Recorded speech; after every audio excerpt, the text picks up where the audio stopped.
পরিবেশে আমার মেয়ে দুটাকে আমি দায়িত্ব পালতে পারতাম বা তাদেরকে দিতাম। স্যার আপনি আজকে আমার কাছে আসছেন, আমি নিজে স্যার দিয়েছিলাম, কিন্তু আমার সৌভাগ্য আমার মেয়ে। আপনি স্যার বিশ্বাস করবেন না, আমার স্যার ৫৫ বছর বয়স, আপনি মনে করতে পারে স্যার সে পুরে লীগের একজন নেতার একটা বাচ্চাও স্যার মারা গিয়েছিলেন, আপনার মনে হয় স্যার হয়তো আমার স্মরণ আছে। ভালোবাসা আর ঋণের কাছে স্যার আমরা ঋণী, কিন্তু স্যার আমার মারা যাওয়ার পরে আমার আম্মার যে কষ্টটা দেখেছে আপনার কিছু না আমি বুঝতে পারি। আমি এতটুকু আপনাদেরকে বলার জন্য আজকে এখানে এসেছি যে এটা বিচারই ছিল। অনেক কথা বলতে পারি, দুটো কথা আমি বলছি ইনশাল্লাহ এতটুকু বিশ্বাস রাখেন যে আল্লাহ বিচার আপনারাই দেখবেন।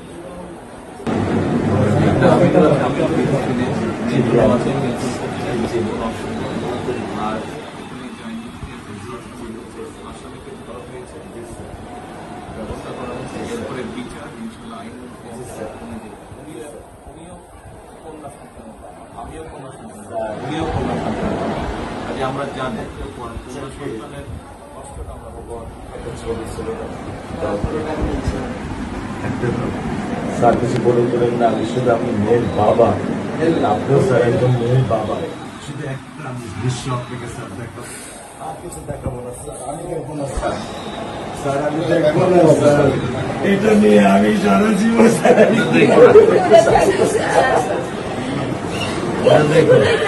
কি করে যাবেন সারা জীবন এই দৃশ্য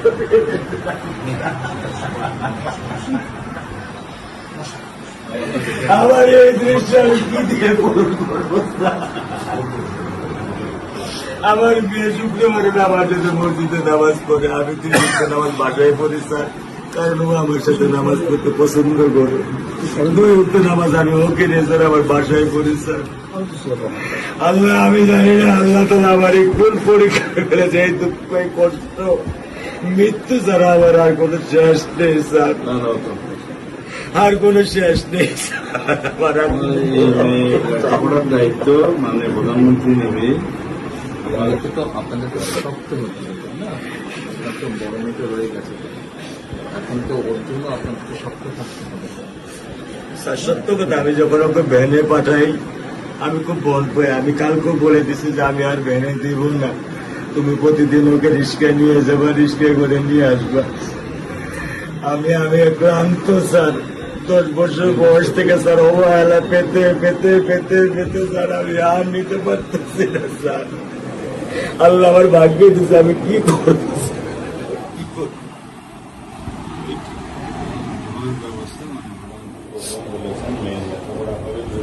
ইনশাল্লাহ বিচার হবে, খুব সম্পৃক্ত সময়, কারণ এটা দিয়ে বেশি বলতে পারবো না, কারণ আদালতের বিষয় তো। আমরা চার্জশিট দেবো ইনশাল্লাহ এই 24 ঘন্টার মধ্যে। আমি সত্য কথা বলি,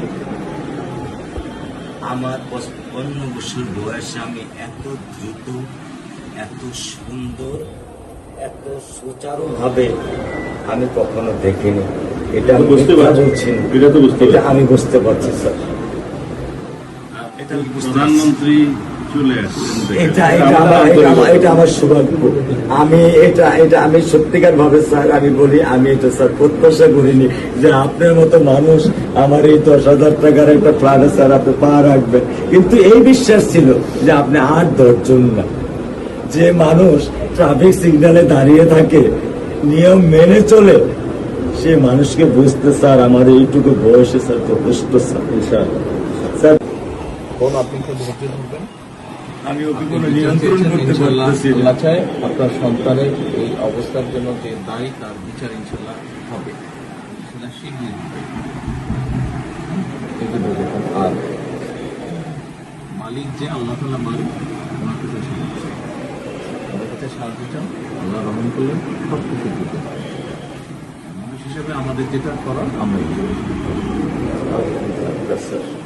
স্যার মিরপুর 10 নম্বর আইডিয়াল স্কুলে ক্লাস 9-এ পড়েছে। টোটাল ওগুলা নিয়ে চিন্তা করবেন না, ওগুলা ইনশাল্লাহ ব্যবস্থা। আপনি যখন যেহেতু বলেছেন, আপনি আপনার কষ্টের কথা বলেছেন, সেই ব্যাপারে আমরা যেটা আমাদের পক্ষে সম্ভব ইনশাল্লাহ বলবেন বোন? আমার স্বামী যেটা করছে এটা আমার চাওয়া। আর আপনি আমাদের একটু মেহরবানি করে আমাদের খেয়াল রাখবেন, মেহরবানি করে যেন। আমরা প্রথমে সবচেয়ে আগে যেটা এই মুহূর্তে আমরা করতে চাই সেটা হচ্ছে যে এই অন্যায়ের সাথে যে জড়িত তার বিচার আমরা আগে করতে চাই, তার বিচারের ব্যবস্থা আমরা আগে করতে চাই, এইটা আমরা আগে প্রথমে করতে চাই। আপনাদেরকে শক্ত থাকতে হবে, ধৈর্য দিতে হবে, ওর দিকে তাকে শক্ত থাকতে হবে। এক সন্তান আল্লাহ নিয়ে গেছে, আরেক সন্তান আপনার কাছে আছে, ওর কথা মনে করে আপনাদেরকে শক্ত থাকতে হবে, ওর দিকে তাকে। ঠিক আছে?